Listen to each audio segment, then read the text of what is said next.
Waalaikumsalam warahmatullahi wabarakatuh. Baik, terima kasih saya ucapkan kedatangan panjenengan semua untuk bisa datang dalam hal saya hari ini ada penyampaian terkait aksi nyata budaya positif. Jadi nanti itu dapatkan ilmu yang lebih dulu dan kemungkinan panjenengan ketika di kelas sudah menerapkan tapi belum tahu itu namanya apa. Nah ini nanti kita akan membahas bersama-sama terkait budaya positif yang ada di sekolah, terutama di SMA Puri. Baiklah, mulai sebelumnya saya kenalkan dulu, nama saya Bu Olive. Terima kasih. Nah sebelum kita mulai kita ice breaking dulu supaya bisa lebih rileks, tidak tegang, dan supaya bisa lebih happy. Terima kasih, silakan masuk bukunya.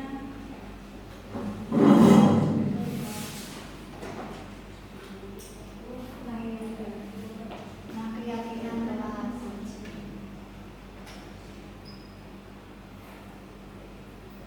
Jadi hari ini kita intinya diskusi. Jadi intinya hari ini kita diskusi, sharing materi yang sudah saya catatkan. Itu yang saya sepakati nomor 1. Mungkin dari panjenengan ada yang ingin menyampaikan bagaimana enaknya kelas ini dibuat atau senyaman panjenengan. Ada lagi. Misalkan nomor 2, boleh makan dan minum. Boleh makan dan minum. Jadi santai mawon. Jangan terlalu tegang deh. Ada sejumlah kecil harus sudah disediakan. Boleh makan ya, Bu. Apalagi boleh foto tidak? Yang harus disepakati, kecuali kalau misalkan nanti keyakinan kelas ini nanti dilanggar, itu nanti ada yang namanya konsekuensi.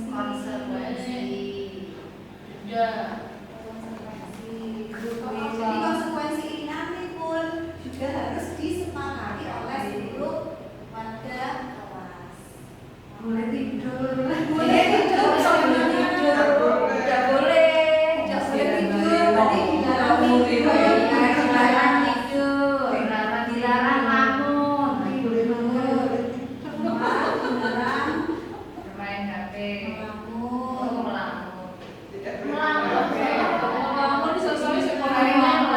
berarti dilarang menggunakan HP kecuali saat dibutuhkan. saat diizinkan Ya, kecuali ya. saat mendapat izin. Kan ada lagi atau sudah cukup. Jadi sebelum awal kita memulai pembelajaran atau memulai diskusi, untuk selanjutnya kita membuat keyakinan kelas yang harus disepakati bersama. Jika sudah tersusun, kita bicarakan lagi apakah hal-hal yang sudah ditulis ini sudah sesuai atau belum. Bagaimana? Jika sudah sesuai, berarti langkah selanjutnya nanti kita akan melakukan kesepakatan yang dibuat antara guru dan juga murid, sehingga di dalam kelas itu nanti tidak ada yang namanya hukuman. Nah, oleh karena itu sebelum kita mulai, alangkah baiknya kita membuat dan menyusun yang namanya keyakinan kelas. Jadi intinya keyakinan kelas itu adalah hal-hal yang kita sepakati di awal, tidak hanya dari satu arah atau hanya dari saya, tapi dari dua arah, dari saya dan juga dari peserta yang ada di sini. Misalkan saya buat di awal nomor 1, peserta. Tapi kalau begini bagaimana? Enaknya teman. Jadi nanti ketika saya mengucapkan kata botak, berarti yang dipegang adalah tangan. Terus kemudian ketika saya mengucapkan kata batuk, mulut, dan yang terakhir ketika saya menyampaikan kata batik, berarti yang kejajar sudah dipakai. Kebetulan hari ini banyak yang menggunakan bisa dimulai deh. Berdiri. Pelan. Nanti cepat selesai. Nanti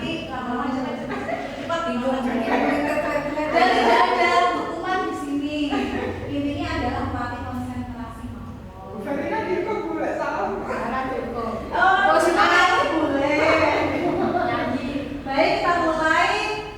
Batik. Hei. Batu.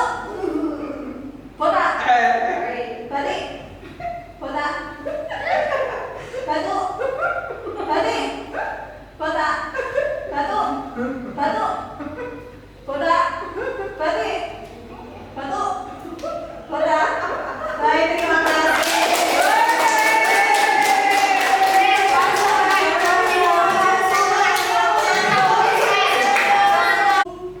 Dari K13 revisi menjadi sekarang kurikulum merdeka yang mana berbeda jauh dari sebelumnya.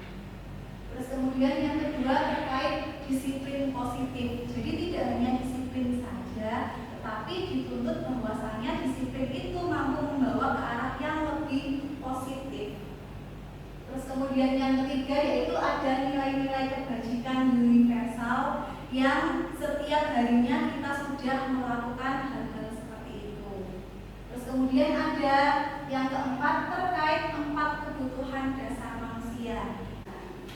Yang kelima yaitu motivasi perilaku manusia. Nanti akan kita bahas ada 3 motivasi perilaku.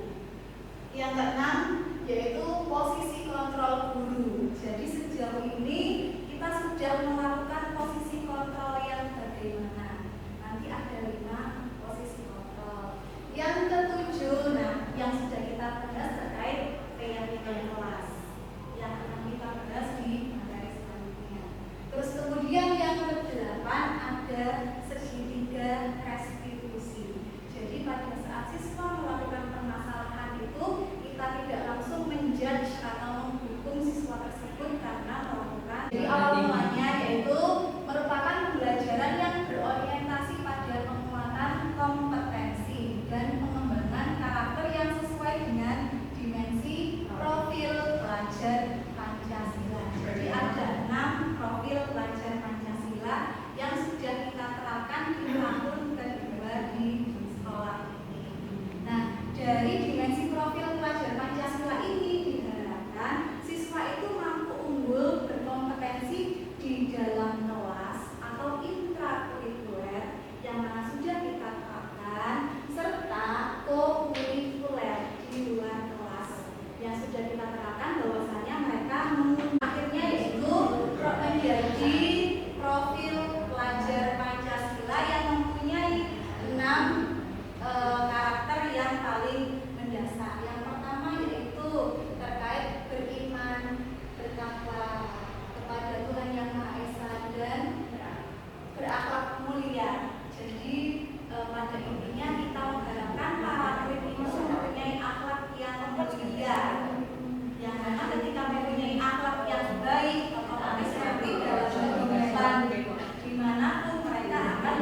Jadi intinya memberikan apa ya? Memberikan pemahaman kepada yang lain.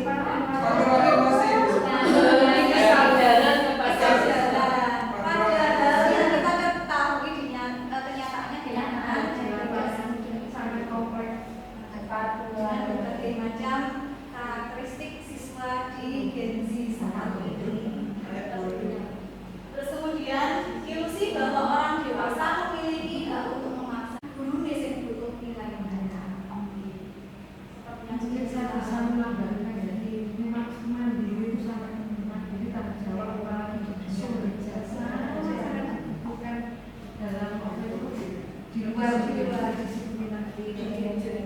Karena saya mengalami sendiri, jadi di studio saya itu memang karena anak-anak muda yang terbiasa gengsi itu mulai malam, sehingga pada saat jam kerja harusnya jam 9 itu selalu molor. Sudah diingatkan beberapa kali, bahkan sampai ada ucapan untuk misalnya sampai tetap seperti ini mending studio ditutup. Tapi itu pun juga tidak bisa berjalan sesuai dengan yang saya harapkan. Jadi memang masih menjadi tantangan untuk mendidik para murid ataupun orang lain yang mempunyai karakter yang seperti itu, yang masih belum ada ataupun memunculkan orang lain itu pasti berbeda, dan itu sudah menjadi realita. Jadi misalkan pada saat ini saya membutuhkan kehadiran panjenengan karena terkait tugas yang sudah saya dapatkan, itu pun juga kebutuhan saya saat ini. Kalau jenengan belum tentu kebutuhan jenengan sama, dan sebagainya. Oleh karena itu teori kontrolnya juga bahwasanya kebutuhan setiap manusia itu berbeda. Yang kedua, semua orang melihat hal yang sama dari sudut pandang yang sama, akan tetapi pada kenyataannya setiap orang pasti mempunyai gambaran serta penilaian yang berbeda. Misalkan satu anak dengan anak yang lainnya menilai saya pun juga berbeda. Ada yang bilang saya terlalu gampang, ada yang bilang saya berbeda.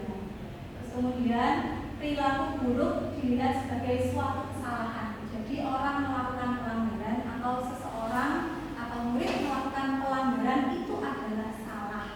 Tetapi pada kenyataannya mereka itu melakukan kesalahan pasti ada tujuannya, yaitu mungkin ada salah satu kebutuhan dasar yang tidak terpenuhi. Jadi ada 5 kebutuhan dasar yang harusnya memang benar-benar dipenuhi, tetapi kalau misalkan ada satu saja yang tidak terpenuhi, maka nanti akan mengganggu keberlangsungan hidup murid tersebut. Terus kemudian selanjutnya orang lain bisa mengontrol saya. Memang di beberapa intinya kita pun juga ada kontrol terhadap diri sendiri. Terus kemudian saya bisa mengontrol orang lain. Teori kontrolnya Anda tidak bisa mengontrol orang lain. Terus kemudian pemaksaan ada pada saat rujukan yang gagal. Teori kontrolnya yaitu kolaborasi dan konsensus menciptakan pilihan-pilihan yang baru. Jadi ada kolaborasi, tidak hanya dikerjakan oleh 1-2 orang, tapi dikerjakan oleh banyak orang yang terlibat. Model berpikir menang atau kalah, terus kemudian model berpikir menang-menang. Jadi harus berpikiran terus maju. Nah, kita membahas disiplin positif, tidak hanya disiplin saja,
pendek, yaitu pada saat pengorbanan saya, pada saat jam saya saja.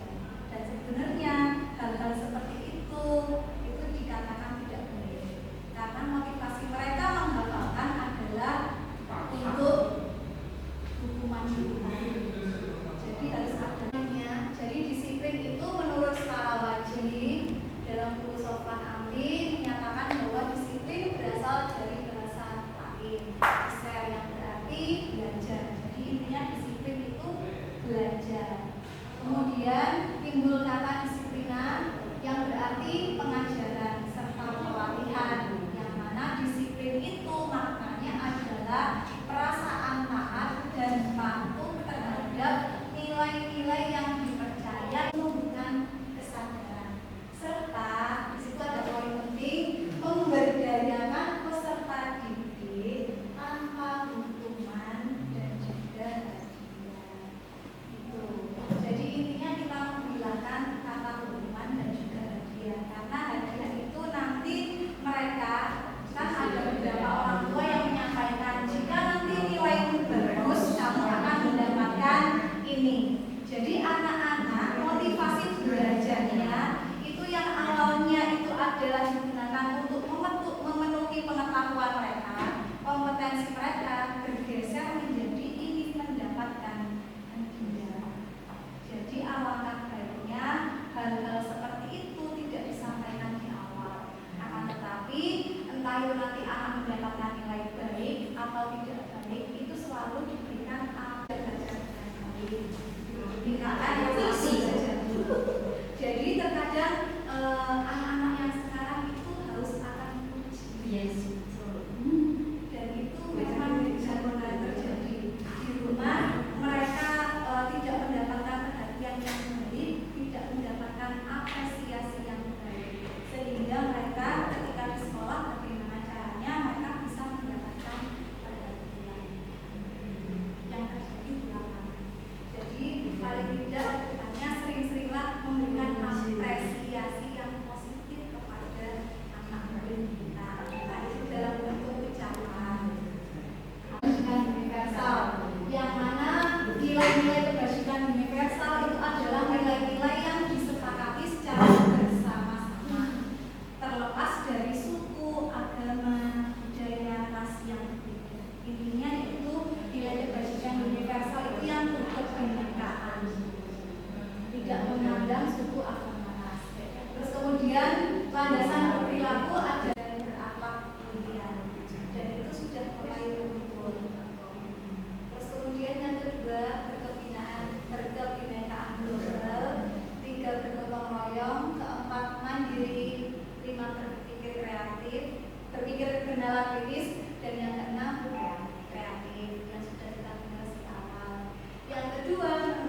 otomatis tingkat perhatian yang didapatkan anak dari orang tua sehingga ini mampu mempengaruhi perilaku dan kebiasaan mereka. Dan yang keempat, mandiri, memiliki pilihan mencoba hal yang baru. Yang kelima itu terkait kesenangan bermain, humoris, ketawa dan antusiasme. Nah, ini yang jarang kita dapatkan di usia dewasa. Jadi anak-anak ketika berada di dewasa itu sangat menurut saya agak tegang antara satu anak dengan anak yang lainnya ketika mereka mengobrol itu sangat amat jarang sekali.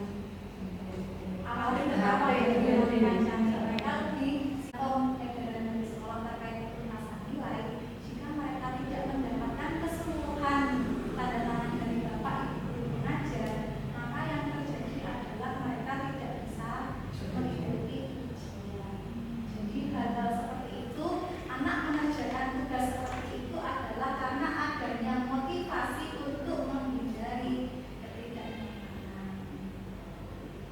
Terus kemudian yang kedua, untuk mendapatkan imbalan atau penghargaan dari orang lain. Jadi seseorang itu melakukan sesuatu jika mereka ingin mendapatkan penghargaan atau imbalan.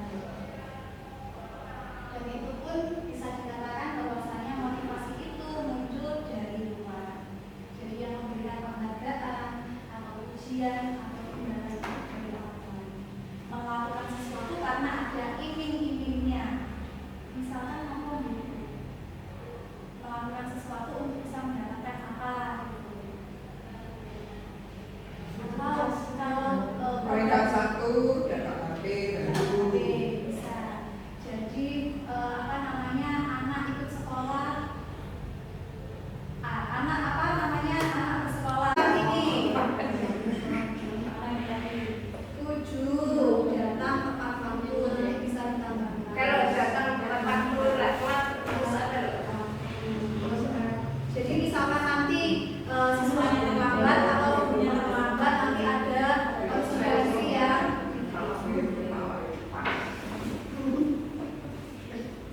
terus kemudian selanjutnya terkait hubungan konsekuensi dan restitusi.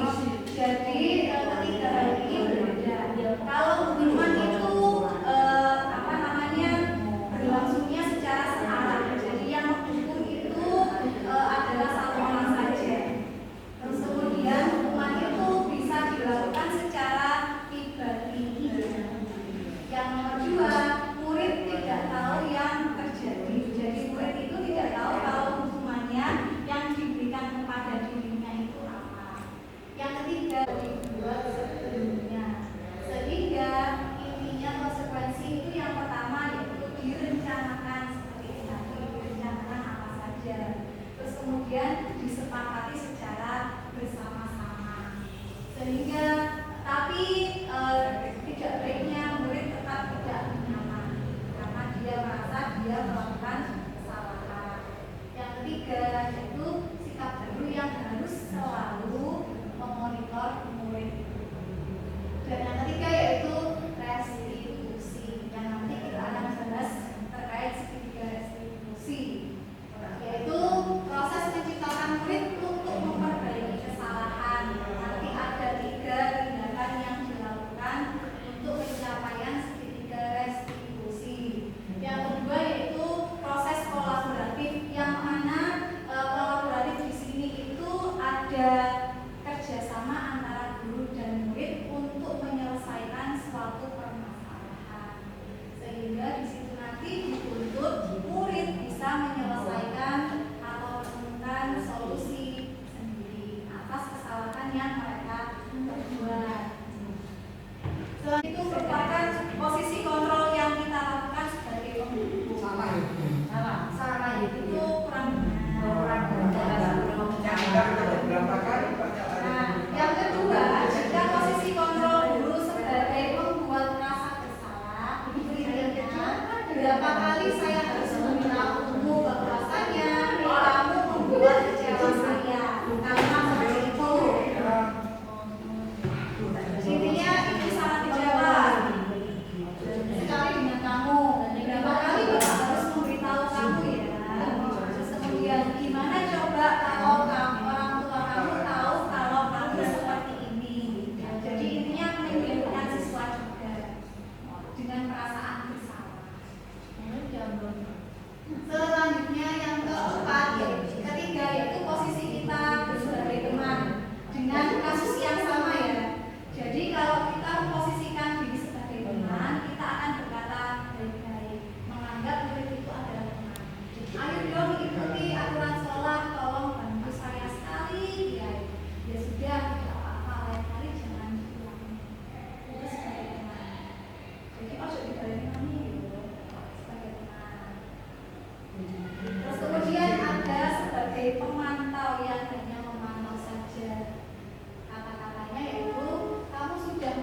Jadi intinya kalau kamu tidak pernah sudah melakukannya itu adalah membuat rasa bersalah. Selanjutnya, apa rencanamu untuk menyelesaikan masalah ini? Ini adalah sebagai manajer. Intinya mengarahkan anak untuk menyelesaikan permasalahan mereka.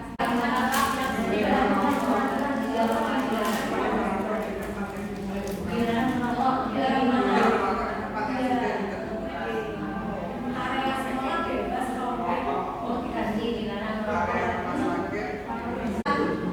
Kita memvalidasi bahwasanya tindakan yang mereka buat itu adalah yang pernah kita lakukan. Jadi di situ kalimatnya adalah tidak ada manusia yang sempurna karena kita pun juga pernah mengalami hal-hal yang dilakukan oleh diri. Jadi kita memvalidasi bahwasanya tindakan salah mereka itu pun juga pernah dialami oleh orang lain. Yang ketiga yaitu menanyakan keyakinan yang sudah disepakati atau menanyakan kembali keyakinan kelas yang sudah dibuat kembali lagi. Jadi pada intinya semua kembali ke keyakinan yang pertama kali kita buat. Nah, jadi apa nilai-nilai yang telah disepakati di sekolah? Nah, contohnya ini ketika gitu Pak Ibu. Kegiatan dulu. Satu orang bisa jadi seperti itu kan kemudian udah stok saya bisa terus kemudian ada lagi dari siswa mungkin dari Linda atau Fernanda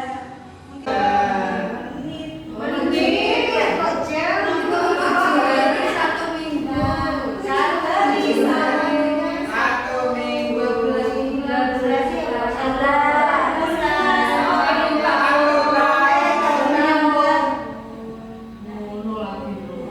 jadi ada pemikiran apa yang tahu Satu-satu habis saya ya. terima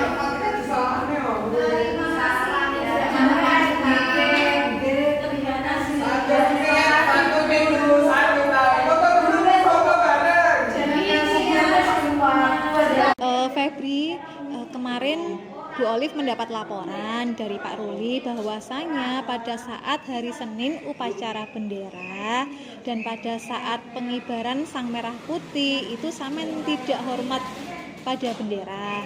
Nah, hari itu apa yang Samen lakukan? Ya Bu, pada hari Senin kemarin saya tidak hormat bendera. Apakah Samen sering melakukan hal itu? Tidak Bu, pada hari itu saja. Oke, pada hari itu saja. Baik, Febri, melakukan kesalahan itu adalah sikap manusiawi. Setiap orang pasti melakukan kesalahan. Akan tetapi ada baiknya kita harus selalu memperbaiki kesalahan yang sudah kita perbuat. Setuju Bu. Baik, kita cari solusinya bersama ya. Ya Bu. Nah, kemudian ketika Samen keliling berjalan-jalan seperti itu, pasti ada alasannya. Nah, kenapa Samen keliling di lapangan pada saat itu? Karena saya mengamati murid lain Bu, khawatir ada yang sakit. Febri ingat enggak sama keyakinan kelas yang kita sepakati bersama? Ingat Bu. Nah, jika tidak melaksanakan aturan berupa tidak tertib saat upacara, apakah sudah sesuai dengan keyakinan kelas yang sudah kita buat? Tidak Bu. Nah, menurut Febri, keyakinan kelas apa yang sudah dilanggar oleh Febri pada saat itu? Disiplin dan tanggung jawab, betul. Itu adalah penting untuk kita semua. Jadi sikap disiplin dan tanggung jawab itu sangat bermanfaat untuk kita semua. Serta pada saat upacara dengan sikap hormat itu nanti akan meningkatkan rasa nasionalisme kita. Kemudian menumbuhkan semangat untuk nasionalis kita. Ya Bu, saya menyesal sudah tidak tertib dalam upacara. Saya minta maaf. Ya, baik. Sikap yang sangat baik sudah Samen terapkan, yaitu dengan cara meminta maaf kepada saya. Nanti pun saya juga akan menyampaikan kepada Pak Ruli. Nah, harapannya untuk kedepannya adalah kamu bisa tertib pada saat melakukan upacara. Iya, saya akan Konsentrasi. konsentrasi pada saat upacara. Baik, Febri, kamu sudah menemukan solusinya. Sekarang silahkan kembali ke kelas pada saat ini juga.